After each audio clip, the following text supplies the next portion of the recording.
অবস্থা, অথবা মনে করুন মাধ্যমিক পরীক্ষা দিচ্ছি, তারপর সব মাস্টার তাকে তাকে দেখছেন, এই যে অবস্থা অনেকটা আমার সেরকম অবস্থা। প্রভুপাদগণ বসে আছেন, একটাই সাহস, ভুল হলে সংশোধন করে দেবেন, এই সাহসটা বুকে নিয়ে বসেছি। ভুল তো করবোই।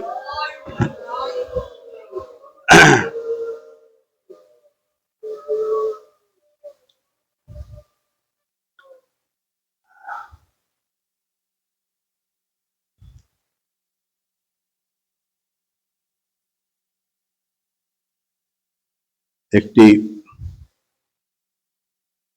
আমরা শ্রী নিত্যানন্দ শক্তি মা জাহ্নবী গ্রন্থের থেকে একটু মা জাহ্নবীর প্রসঙ্গে আস্বাদন করব, এই ইচ্ছা নিয়ে এসেছি। আমি সেই প্রার্থনা জানিয়েছি। ভক্তি রত্নাকরে মা জাহ্নবীকে প্রণাম করে বলছেন, নিত্যানন্দ প্রিয়াং প্রিয়ভক্তি প্রদায়িনী শ্রী জাহ্নবেশ্বরী বন্দে তাপত্রয় বিনাশিনী। ভক্তি রত্নাকর গ্রন্থে গ্রন্থকার প্রণাম করছেন মা জাহ্নবীকে, বলে বলছেন, জাহ্নবেশ্বরী বন্দে, আমি সেই মা জাহ্নবী যিনি বৈষ্ণব জগতের ধারক বাহক পরিপোষক, তাকে বন্দনা করছি। জাহ্নবেশ্বরী বন্দে। বৈষ্ণব বন্দনায় এটা খুব সুন্দর কথা বললেন। বললেন, এই যে আমরা বন্দনা করি, বন্দনা কি করবার যোগ্যতা আমাদের আছে? দুর্গানন্দ দাস পদকর্তা বলছেন, না, বন্দনা করবার যোগ্যতা নেই। বন্দনা করিতে মুই কত শক্তি ধরি। আমরা যে গুরু বন্দনা করি, বৈষ্ণব বন্দনা করে বলি, পদকর্তা বলছেন, করবে সেই বাণীর ক্ষমতা তোমার আছে, তাকে যে বর্ণনা করবে। বন্দনা করিতে মুই কত শক্তি ধরি, তমবুদ্ধি দোষে মুই দম্ভ মাত্র করি। আমি যে বলছি রোজ সকালে উঠে বন্দনা করে স্তুতি করে তবে জল খাই, জল পান করি, বলি লক্ষ্যে, না, আমি বন্দনা জপ পার্নিং না করে জল খাই না।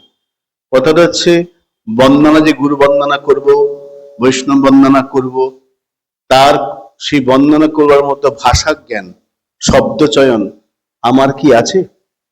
পদকর্তা বলছেন, না, নেই। বৈষ্ণব বন্দনায় দেবকীনন্দ বলছেন, সে ক্ষমতা নেই। তো তাহলে করি যে, তমবুদ্ধি দোষে মুই দম্ভ মাত্র করি। আমি বন্দনা করে দম্ভ করছি, এইটা তমবুদ্ধি থেকে আসছে। তমবুদ্ধি দোষে মুই দম্ভ মাত্র করি। তাহলে কি বন্দনা করব না, বন্ধ করে দেবো? করব। কিভাবে করব, কিভাবে বন্দনা করব, কি মনোভাব নিয়ে বন্দনা করব? উত্তর উনি দিচ্ছেন। দেবকীনন্দ উত্তর দিচ্ছেন যে, তথাপি মুখের ভাগ্য মনের উল্লাস, দোষ ক্ষমে মধমে কর নিজ দাস। আমি তো অধম, আমার তো বলবার ক্ষমতাই নেই, ভাষার কোনো ঠিক নেই, শব্দ চয়ন নেই, গুছিয়ে বলতে পারি না। কিন্তু আমার অবস্থা কেমন জানেন? বোবা কথা বলতে পারে না, হঠাৎ করে বোবা কথা বলবার ক্ষমতা পেয়েছে।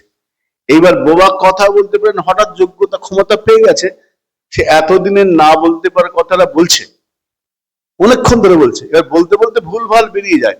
কিন্তু যেমন ছোট্ট বালক প্রথম কথা বলতে শেখে, সে ঠিক মতো শব্দ বলতে পারে না, ভুল ভাল বলে, সেইটা শুনেই পিতা মাতা খুব খুশি হয়, না, আমার ছেলে পরিষ্কার বলতে পারছে না, আদো আদো কিন্তু বলছে।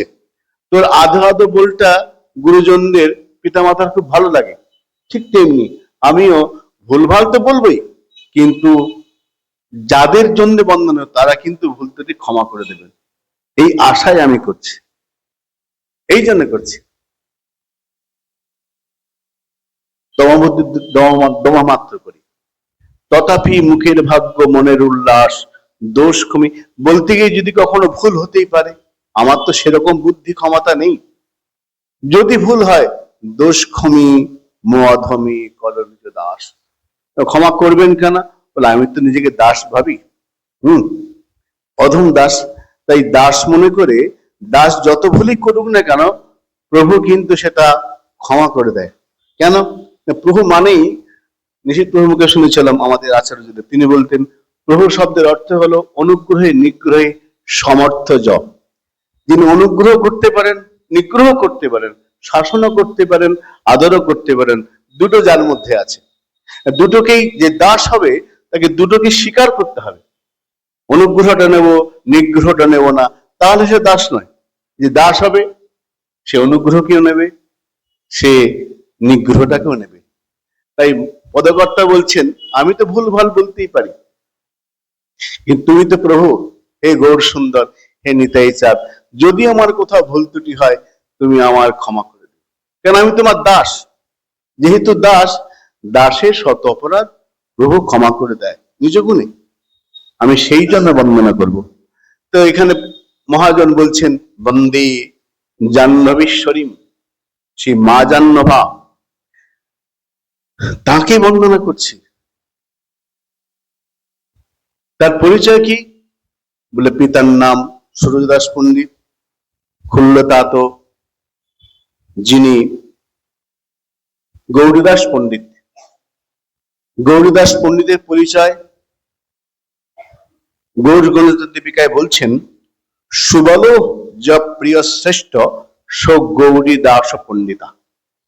এই গৌরীদাস পণ্ডিত তিনি অন্য কেউ নন, ব্রজের যিনি সুবল শাখা, শ্রী গোবিন্দের অত্যন্ত প্রিয়। সুবল যা প্রিয় শ্রেষ্ঠ, প্রিয় তো অনেক আছে, তার মধ্যে শ্রেষ্ঠ প্রিয় যিনি, তিনি সুবল। এই সুবল ইনি গৌরীদাস হয়েছেন, ব্রজলীলায় যিনি সুবল শাখা, এই গৌরলীলায় তিনি হয়েছেন গৌরীদাস পণ্ডিত। তার ভাই সূর্যদাস পণ্ডিত। সূর্যদাস পণ্ডিতের স্ত্রীর নাম ভদ্রাবতী। তার এই সূর্যদাস পণ্ডিত দুই কন্যা বসুধা জাহ্নবা। জাহ্নবীশ্বরী বন্দে, এই যে মা জাহ্নবা তার বন্দনা করছেন। নিত্যানন্দ অষ্টকের মধ্যে বললে নিতাই চাঁদ কেমন, মা জাহ্নবার পরিচয় কি? নিত্যানন্দ প্রিয়ম। মা জাহ্নবা যাকে বন্দনা করছেন ভক্তি রত্নাকর গ্রন্থকার, তিনি বলছেন যে মা জাহ্নবার পরিচয় কি? নিত্যানন্দ প্রিয়ম। প্রভু নিতাই চাঁদের অত্যন্ত প্রিয় বসুধা জাহ্নবা। নিতাই চাঁদের বন্দনা করতে গিয়ে পদকর্তা বলছেন নিতাই চাঁদ কেমন, যে নিতাই চাঁদের বন্দনা হচ্ছে মা জাহ্নবার যিনি অত্যন্ত প্রিয় নিতাই চাঁদ, নিত্যানন্দ প্রিয়ম। সে নিতাই চাঁদ কেমন? মহাজন বলছেন প্রেমে ঘূর্ণিত নয়ন পরিণীত চঞ্চল মৃদুগতি নিন্দিতম। প্রেমে ঘূর্ণিত নিতাই চাঁদ ভ্রমণ করছেন প্রেমেতে, প্রেমোন্মত্ত নিতাই চাঁদ। প্রেমে ঘূর্ণিত, নয়নটা কেমন? নয়ন পূর্ণিত, অশ্রু জলে প্রেমাশ্রুতে নয়নটা পূর্ণিত নিতাই চাঁদের। আর আরেক জায়গায় বলছেন ভারী সুন্দর। নিতাই চাঁদ দেখতে কেমন ছিলেন, রূপটা কেমন? শরৎচন্দ্র ভ্রান্তিং স্ফুরদমল কান্তিং নিন্দতি গজগতি। শরৎকালের যে চন্দ্র, তার খুব মনে মনে অহংকার হয়েছে। কি না, সমস্ত কাব্যে সাহিত্যে সব জায়গায় শরৎকালের বর্ণনা আছে, রাসেও শরতের বর্ণনা আছে। তাই শরৎকালের মনে খুব অহংকার, যে শরৎকালে যে চন্দ্র, চন্দ্রের মনে খুব অহংকার। কিন্তু সেই শরৎকালের চন্দ্র যখন নিতাই চাঁদকে দেখলো, তখন সেই শরৎকালের চন্দ্র ভাবতে আরম্ভ করলো আমি এতদিন বৃথাই অহংকার করেছি, গর্ব করেছি, কিন্তু ততক্ষণ নিতাই চাঁদকে দেখি নাই। নিতাই চাঁদকে দেখার পর শরৎকালের চন্দ্র ভ্রান্ত হয়ে পড়েছে, শরৎচন্দ্র ভ্রান্তি। কি হবে? শরৎকালের চন্দ্র লজ্জিত হয়ে পড়েছেন।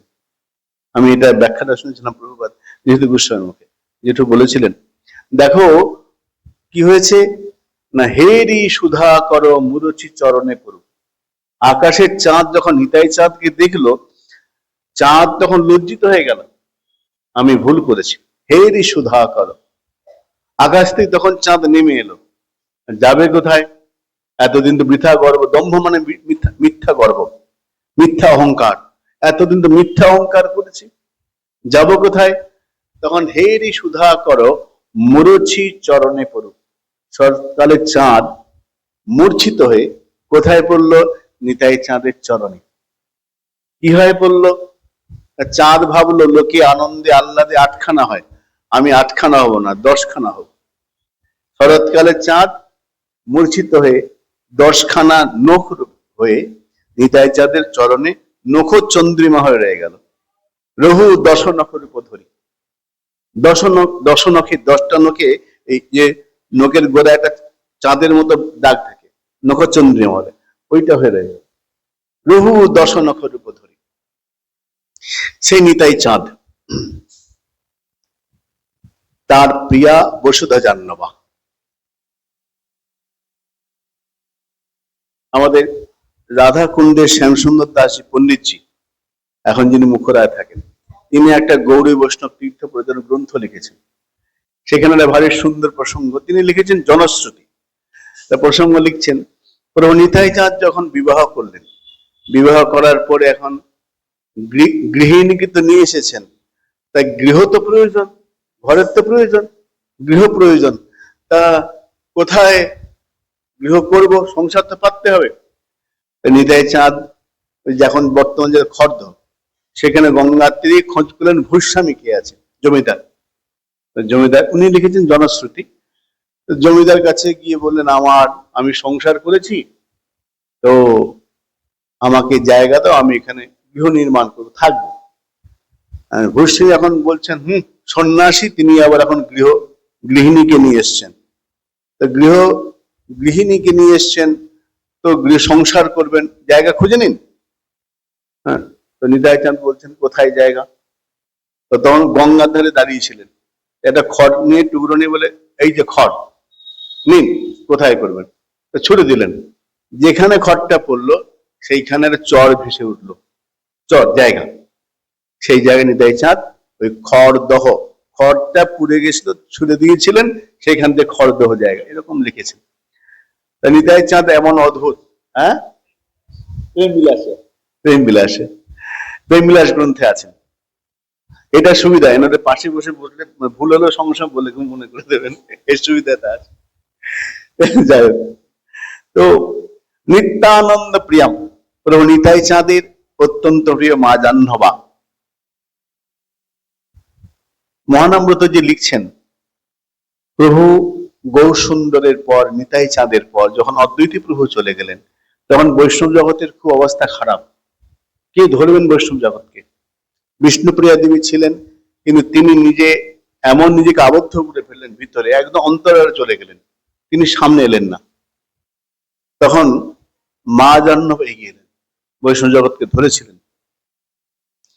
মা জাহ্নবা তখন বৈষ্ণব জগৎকে ধরে ধর্ম প্রচার করেছেন। মা জাহ্নবা, সেই মা জাহ্নবা ঈশ্বরিং জাহ্নবেশ্বরিং বন্দে, তাকে বন্দনা করছেন। এখানে একটি মুরলীবিলাস গ্রন্থে ভারী সুন্দর প্রসঙ্গ আছে। সেখানে বলছেন যে মা জাহ্নবা, মুরলীবিলাস গ্রন্থে লিখছেন যে মা জাহ্নবা চৈতন্য দাসের পুত্র ঠাকুর রামাইকে দীক্ষা দেবেন। যখন রামাই জন্মের আগেই মা জাহ্নবা গিয়েছেন, চৈতন্য দাসকে বলছেন, বংশীবদন ঠাকুরের ছেলেকে, তুমি চিন্তা করো না, তোমার পরপর 2টি সন্তান হবে, জ্যেষ্ঠ পুত্র আমাকে দেবে। মা যেমন বলেছেন, ঠিক যথাসময়ে সেই সন্তান হয়েছে, যথাসময়ে সন্তান হয়েছে। হওয়ার পর বেশ কিছুদিন গেল, যাওয়ার পরে এখন এই চৈতন্য দাস যিনি ছিলেন, তিনি অত্যন্ত মহাপ্রভুর ভক্ত ছিলেন, অত্যন্ত।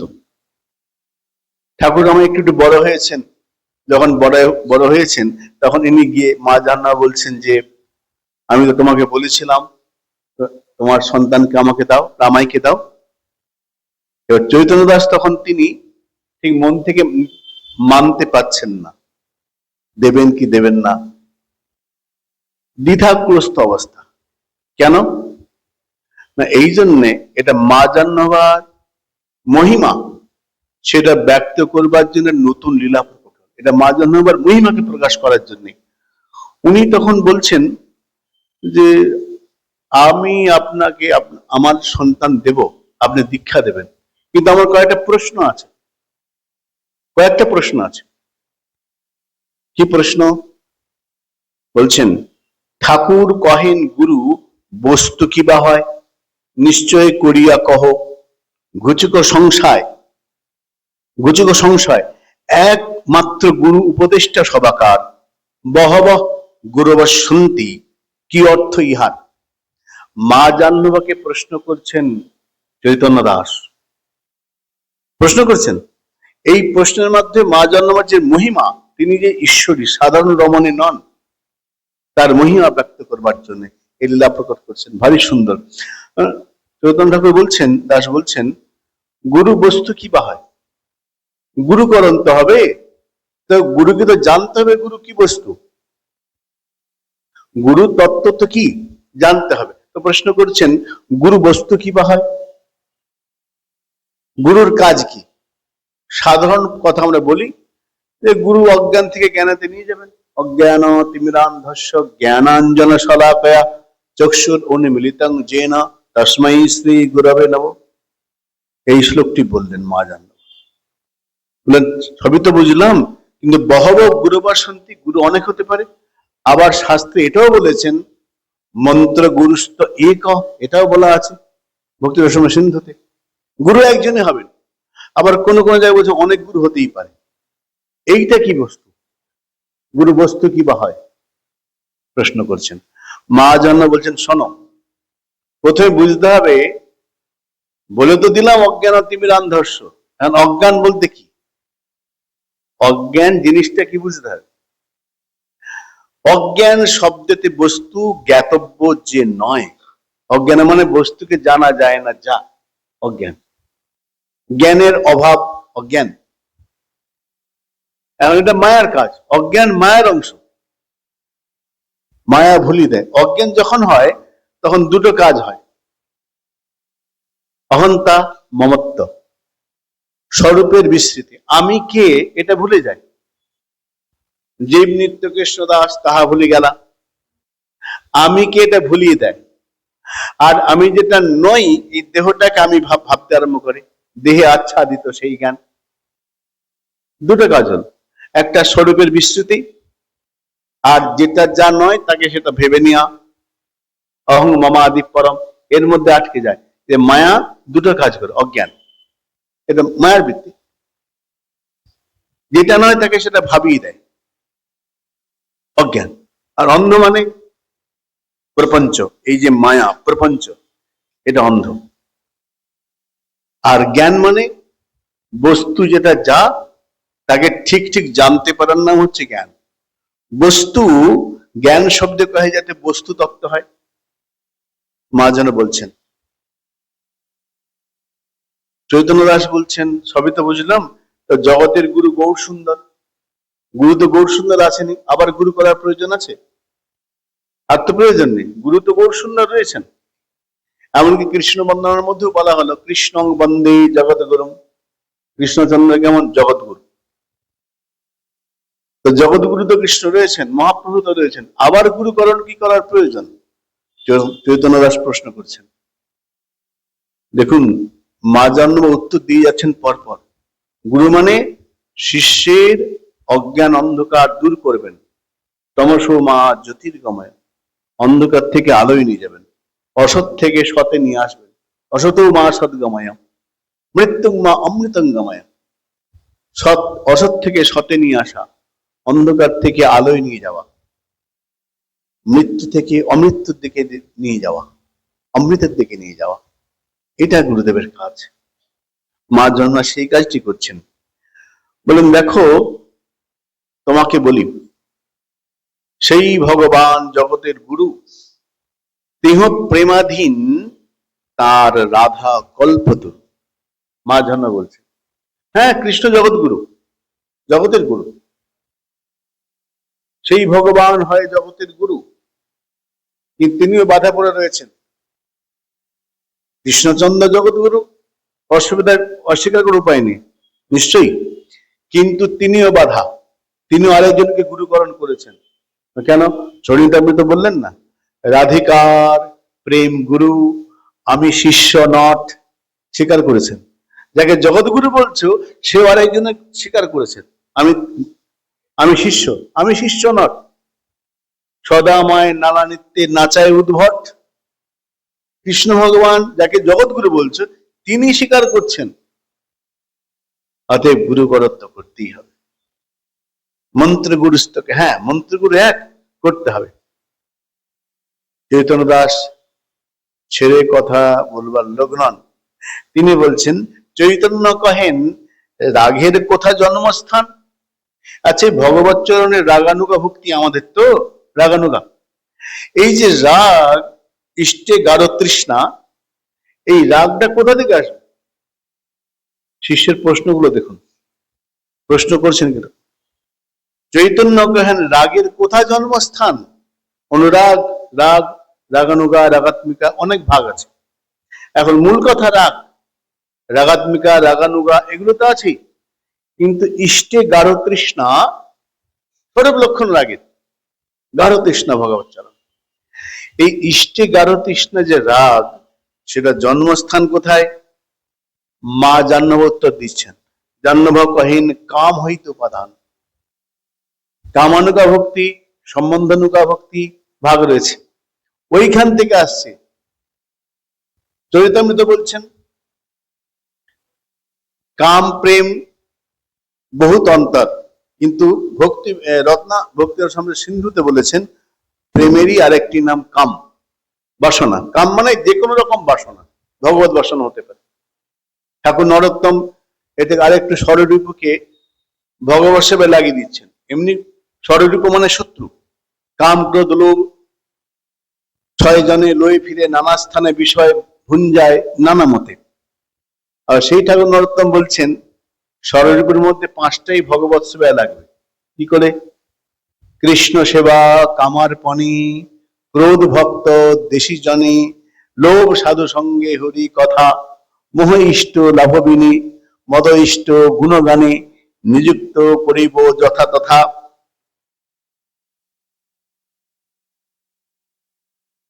চৈতন্য কহেন কাম কোথা ফিরে যায়। এই কামনার কথা বললেন, যেটা কিনা প্রেমের প্রেম, সেটা কোথায় থাকে? কোথায় বললেন? ইহ প্রাকৃত না হয়। তুমি যেটা ভাবছো যে প্রাকৃত কাম, এই প্রাকৃত কাম নয়। কেন? বৃন্দাবনের অপ্রাকৃত নবীন মদন, কাম বীজ, কাম গায়ত্রীতে হয় যার উপাসন সেই কাম। এখানে কাম বলতে ওই কাম, যে কাম মদন মত্ততা জন্মায় সে কাম নয়। এখানে কাম বলতে এই অপ্রাকৃত নবীন মদন যিনি কামদেব, সেই কামদেব। মা যেন ভেঙে দিচ্ছেন, ভেঙে বলে দিচ্ছেন। সব কথা শুনলেন, শুনে চৈতন্য দাস অত্যন্ত প্রীত হয়েছেন। না, আমার সমস্ত প্রশ্নের উত্তর আমি পেয়ে গিয়েছি। ভাগবতে বললেন গুরুর যে লক্ষণ, সেখানে গুরুর লক্ষণে বলা হলো যে গুরুদেব শিষ্যের সংশয়কে নিরসন করবেন। শব্দই পরব্রহ্মে তা নিষ্ণাত। গুরুর লক্ষণ কি? শব্দ ব্রহ্মে এবং পরব্রহ্মে। শব্দ বলতে শাস্ত্র জ্ঞান। গুরুদেব যিনি হবেন, গুরুর আসনে যিনি বসবেন, তাকে শাস্ত্র জ্ঞান থাকতে হবে। শাস্ত্র জ্ঞান না থাকলে শিষ্যের যে সংশয়, প্রশ্ন, জিজ্ঞাসা, সন্দেহ, কৌতূহল, সেটা নিবারণ করতে পারবেন না। আর যতক্ষণ ওই কৌতূহল নিবারণ না হবে, শিষ্যের শ্রদ্ধাও আসবে না পরিপূর্ণরূপে। ওই জন্য প্রয়োজন শাস্ত্র জ্ঞান। আর তারপরে শুধু শাস্ত্র জ্ঞান থাকলে হবে না, পরব্রহ্মে নিষ্ণাত হতে হবে, অর্থাৎ ভগবানের সঙ্গে সম্বন্ধ স্থাপন করতে হবে। ভগবত দর্শন অনুভূতি হয়েছে যার, এই দুটো গুণ গুরুদের মধ্যে থাকবে। চৈতন্য দাস অত্যন্ত খুশি হয়েছে, সমস্ত প্রশ্ন নিরসন হয়ে গেছে। এই সময়ে বিষ্ণুপ্রিয়া দেবীর সঙ্গে দেখা হয়েছে। বিষ্ণুপ্রিয়া দেবী চৈতন্য দাস তিনি তখন মা বিষ্ণুপ্রিয়াকে বলছেন, মা জাহ্নবী বলেছিলেন আমার সন্তানকে দিতে, তিনি চাইছেন দীক্ষা দেবার জন্য। মা বিষ্ণুপ্রিয়া আপনি বলুন, আমি তো মহাপ্রভুকে বেশি ভালোবাসি, তো আমি এখন কি করব? আমি মন অনেক প্রসন্ন হয়ে গেছে, কিন্তু আপনি বলুন। তো বিষ্ণুপ্রিয়া ভারী সুন্দর বলছেন, শোনো তোমাকে বলি। বিষ্ণুপ্রিয়া মা জাহ্নবীর সম্পর্কে উক্তিগুলো কিরকম করছেন।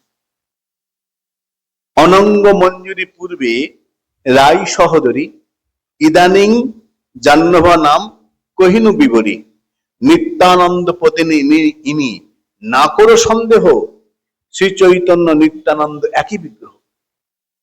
মা বিষ্ণুপ্রিয়া বলছে, শোনো চৈতন্য দাস, তুমি বিন্দুমাত্র সংশয় রেখো না, মা জাহ্নবীর প্রতি বিন্দুমাত্র সংশয় রেখো না। তোমাকে বলি, ইনি কে জানো? যিনি অনঙ্গ মঞ্জুরি, তিনি রাধারানী শ্রীরাধার ভগিনী অনঙ্গ মঞ্জুরি। তো অনঙ্গ মঞ্জুরি পূর্বে রাই সহোদরী, এই অনঙ্গ মঞ্জুরি মা জাহ্নবী হয় ইদানিং, তিনি মা জাহ্নবী ঈশ্বরী। আমি তোমাকে একটা কথা বলি, শোনো, না করো সন্দেহ। সন্দেহ করতে নেই, মন্ত্রতে গুরুতে সন্দেহ করতে নেই। ভগবান গীতায় বলছে, সন্দেহ আত্মা বিনশ্যতি, সন্দেহ করে যে বিপদে পড়ে গেছে। মন্ত্রে সন্দেহ করা যাবে না, বিশ্বাস করতে হবে।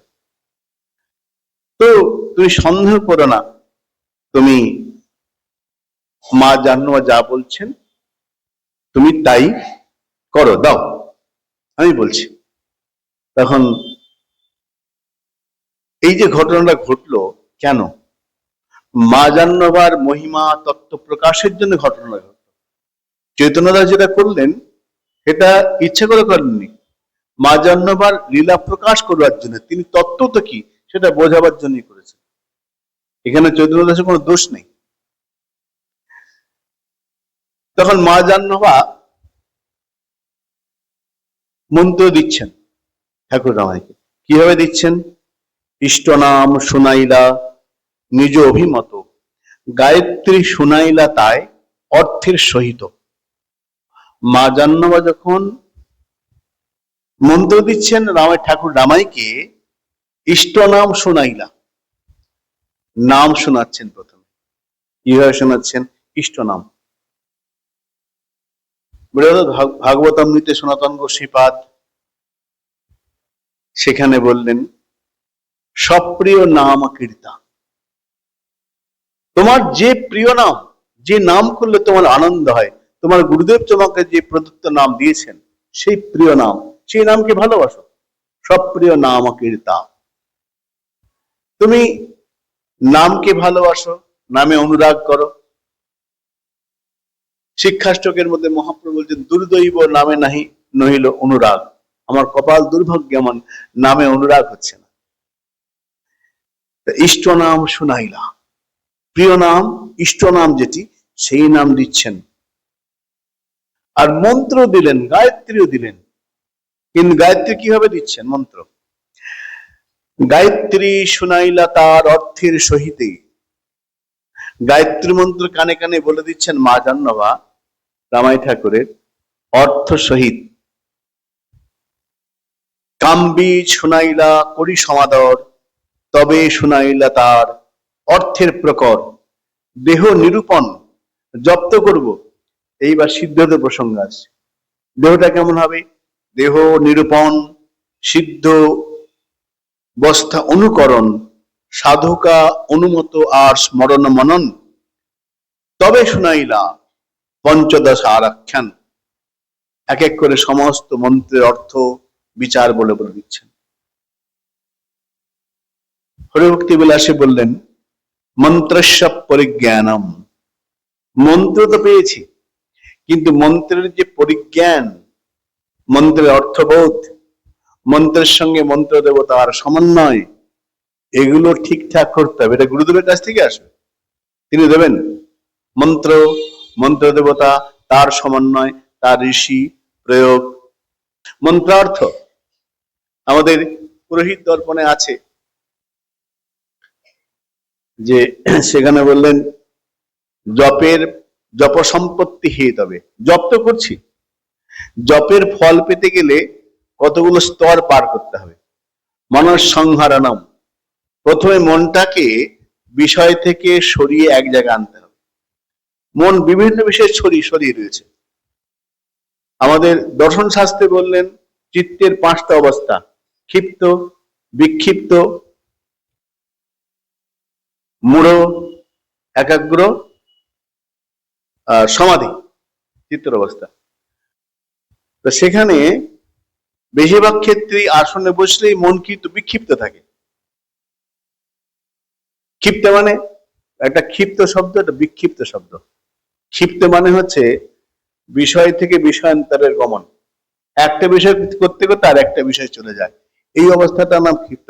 বেশিরভাগ এই অবস্থা, আমার তো এই অবস্থায় পড়ে আছে, যখন বসলেই যত রাজ্যের চিন্তা চলে আসে। কিরকম?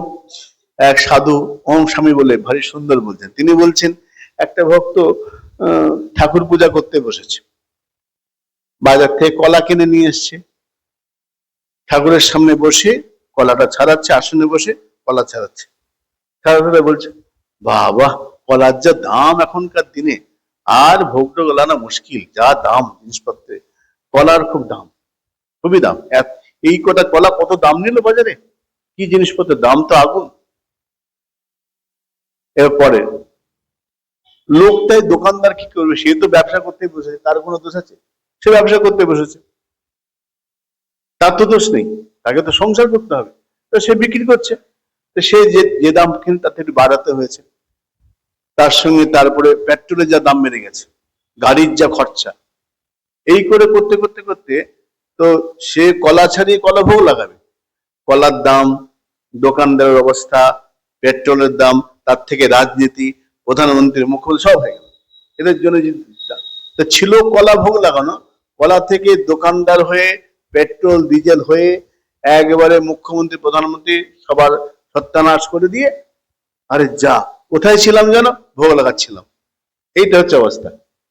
ক্ষিপ্ত, বিষয় থেকে বিষয়ান্ত, একটা ভাবতে তার চলে আসে, বুঝতেই পারি না কোথায় চলে গেছি, কোথায় ঘুরে চলে এলাম। এইটার অবস্থার নাম ক্ষিপ্ত। তো বলছেন না,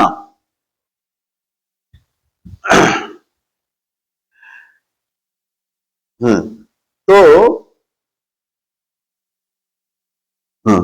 তো মনটা কি অবস্থায় আছে চিন্তা করে দেখতে হবে, ক্ষিপ্ত আছে না মূঢ় আছে না কি অবস্থায় আছে, দেখে কোথায় গেল। হ্যাঁ, তো মন্ত্রের অর্থ, প্রথমে মনের সংহরণ, মনটাকে গুটিয়ে নিয়ে আসা, মনের সংহরণ। শৌচম, পবিত্রতা, মনটাকে পবিত্র করতে হবে। মনের শারীরিক পবিত্রতা, মানসিক পবিত্রতা। শৌচম মন্ত্রার্থ চিন্তনম, শুধু মন্ত্র জপ করলে হবে না, মন্ত্রের যে অর্থ, মন্ত্রের সমন্বয়, এইখানটা আসতে হবে। এইখানে মা জান্নবা কি করছেন, গায়ত্রী শুনাইলা তার অর্থের সহিত মন্ত্রার্থের সঙ্গে মন্ত্রের সমান, সেটা কিরকম বস্তু। কাম গায়ত্রী ব্যাখ্যার মধ্যে বিশ্বনাথ চক্রবর্তীপাদ তিনি যখন মন্ত্রার্থ দীপিকায় কাম গায়ত্রী ব্যাখ্যা করছেন, ভারী সুন্দর প্রসঙ্গ, ওটা প্রসঙ্গ বলে আজকে আমরা এখানে বিশ্রাম রাখবো। তা সেখানে গায়ত্রী অর্থ সমান করছেন, তিনি মন্ত্রার্থ দীপিকার মধ্যে লিখছেন বিশ্বনাথ চক্রবর্তীপাদ যে চরিতামৃত যখন পড়লাম সেখানে বলা হলো বৃন্দাবনের অপ্রাকৃত নবীন মদন, কামবীজ কাম গায়ত্রীতে হয় যার উপাসন। তো অপ্রাকৃত নবীন মদন যে কৃষ্ণ, তার উপাসনা করতে গেলে কাম গায়ত্রী প্রয়োজন। এখন কাম গায়ত্রীটা কিরকম, সেই কাম গায়ত্রী হয় সার্ধ 24 অক্ষর, 24.5। সেই কাম গায়ত্রী হয় সার্ধ 24 অক্ষর। এইখানে এসে চক্রবর্তী থমকে দাঁড়িয়েছেন বিশ্বনাথ চক্রবর্তীপাদ। তো কবিরাজ গোস্বীপাদ চরিতামৃতে যে মন্ত্রাক্ষরের সঙ্গে কৃষ্ণের ব্যাখ্যাটা করেছেন, এক একটি চন্দ্র গোবিন্দের এক একটি অঙ্গে বসেছে।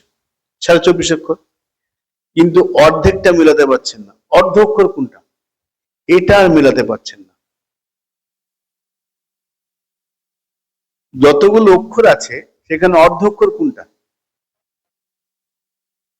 হ্যাঁ হ্যাঁ হ্যাঁ, কি বাবা? রাধারানী বলে দিয়েছেন? আচ্ছা, ঠিক আছে। তো 24.5 অক্ষর, অর্ধ অক্ষর কোনটা উনি নির্ণয় করতে পারছেন না। এখন নিয়ম হলো, যদি মন্ত্রের সঙ্গে মন্ত্র জ্ঞানের পরিষ্কার না হয়, চক্রধর বলছেন আমার তো মৃত্যু প্রায়, আমি তো জপে মন বসছে না, আমি তো মন্ত্রকে বুঝতে পারছি না, আমার তো মরে যাই ভালো। আহার ত্যাগ করেছেন রাধার কুণ্ডের তীরে, পড়ে আছেন, সব ত্যাগ করে দিই, তাহলে আমার জীবন ব্যর্থ।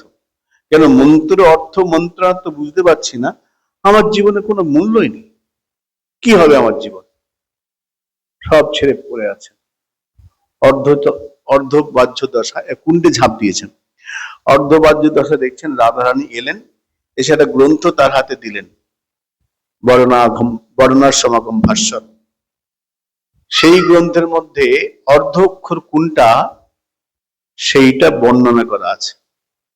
ওইটা যখন পেলেন, মনটা আনন্দে ভরে গেল, সমস্ত সংশয় দূরীভূত হলো, উনি আবার উঠে এলেন। তখন লিখলেন এই মন্ত্রার্থ দীপিকা গ্রন্থটি। তাহলে এই গায়ত্রী মন্ত্র তার অর্থ সমান নয়। মা জাহ্নবী যখন দিচ্ছেন ঠাকুর রামায়কে মন্ত্র, এই অর্থ সহিত দিচ্ছেন, সমন্বয় করে দিচ্ছেন, এই গ্রন্থে সে ধরেছেন। এবং এই নিত্যানন্দ ভক্তি মা জাহ্নবী গ্রন্থে প্রসঙ্গটা আছে, ভারী সুন্দর।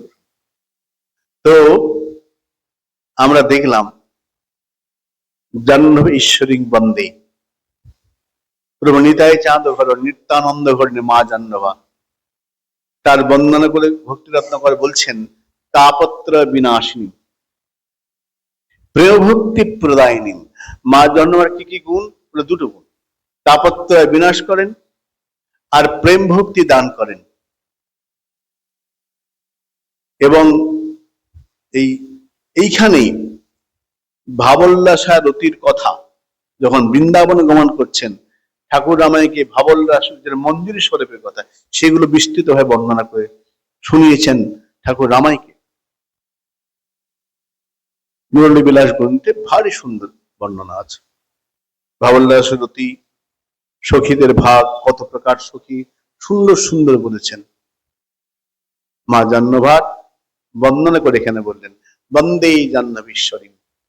আজ আমার একটুকু প্রভুর কৃপা করে বসার সুযোগ করে দিয়েছেন।